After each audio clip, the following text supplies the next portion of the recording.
네, 먼저 이제 학교 사회복지의 필요성을 우리가 이야기해 볼 텐데요. 학교라는 곳이 학생들이 이제 집에서 이제 떠나서 학교에 가서 공부하고 즐겁게 또 아이들과 생활하고 이렇게 이제 굉장히 소중한 공간인데요. 이런 학교가 굉장히 즐겁고 행복한 곳이어야 하는데 사실 우리 교육 현실에서는 또 그렇지 않은 문제들이 많이 발생하고 있습니다.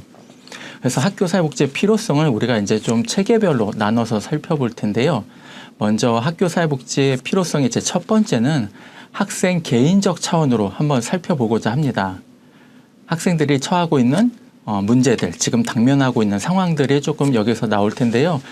첫 번째, 우리 아이들이 겪고 있는 개별적으로 학생들이 겪고 있는 어려움, 문제 이런 것들인데 첫 번째는 학교의 어떤 폭력 문제, 집단 따돌림 이런 문제들이 이제 굉장히 심각한 화두로 떠오르고 있죠. 여러 가지 폭력 문제로 인해서 피해 또 이제 가해 학생들이 한 곳에 어우러지면서 학생들이 행복한 학교, 즐거운 학교 생활을 하는데 조금 어려움을 겪고 있는 현실들이 있습니다. 또 여러 가지 지각, 결석, 학교 부적응 문제, 또 학교 생활 만족도가 떨어지는 이런 문제들도 겪고 있죠. 특히 이제 학교 부적응 문제 같은 경우에는요, 여러 가지 원인들로 인해서 이제 종합적으로 나타나는 현상 중에 하나입니다. 실제로 학교를 이제 그만두는 학업을 중단하는 학생들이요, 매년 5만 명을 넘고 있습니다. 5만 명이 넘는 학생들이 1년에 학업을 중단하고 있는 거죠. 굉장히 다양한 이유로 그만두고 있지만 어쨌든 학생들이 학교에서 적응하지 못한 그 결과가 학업 중단으로 이어지고 있는 것입니다. 그렇다 보니까 학교 생활 만족도 굉장히 떨어지고요. 학교 생활 만족도가 떨어지는 여러 가지 또 이유 중에 하나를 살펴보면은 아동의 삶의 질이 또 충분히 이루어지지 못하기 때문입니다. 아동들의 행복도 삶의 만족도 이런 것들은 OECD 국가 중에 최하이죠.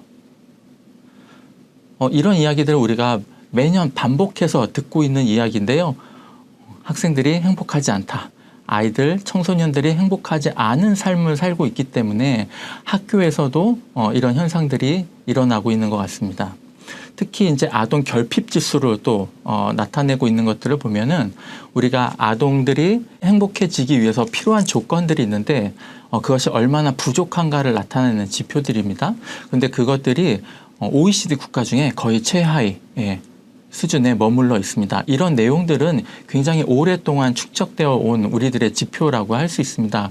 또 여기에 나와 있지 않지만 다양한 외연화된 행동, 그러니까 학교 폭력 문제를 비롯해서 밖으로 타인들을 향해서 나타나는 행동들, 그리고 또 이게 밖으로 나타나는 것뿐만 아니라 자기 안에 내재화된 행동으로 나타나기도 합니다. 그런 내재화되다 보면 이제 우울감, 자존감의 하락, 또 심각한 사회 문제로 나타나고 있는 자해, 자살 문제들이 굉장히 큰 문제, 위험한 행동이라고 할 수 있겠죠.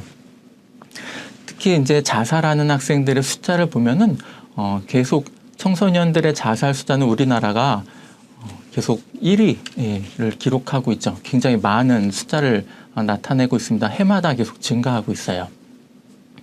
이런 문제들이 있죠. 또 이런 것들로 인해서 나타나서 다시 사회 문제화되는 것들도 많이 있습니다.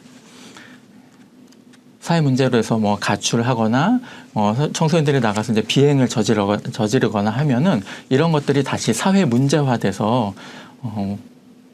아이들에게 다시 이런 어려운 문제들을 다시 겪게 되는 또 사회 구조가 만들어지기도 합니다. 이런 것들이 다 포함돼서 우리가 학생 개인적 차원으로도 굉장히 어려운 상황에 우리 학생들이 처해 있다. 이렇게 말씀드릴 수 있겠습니다.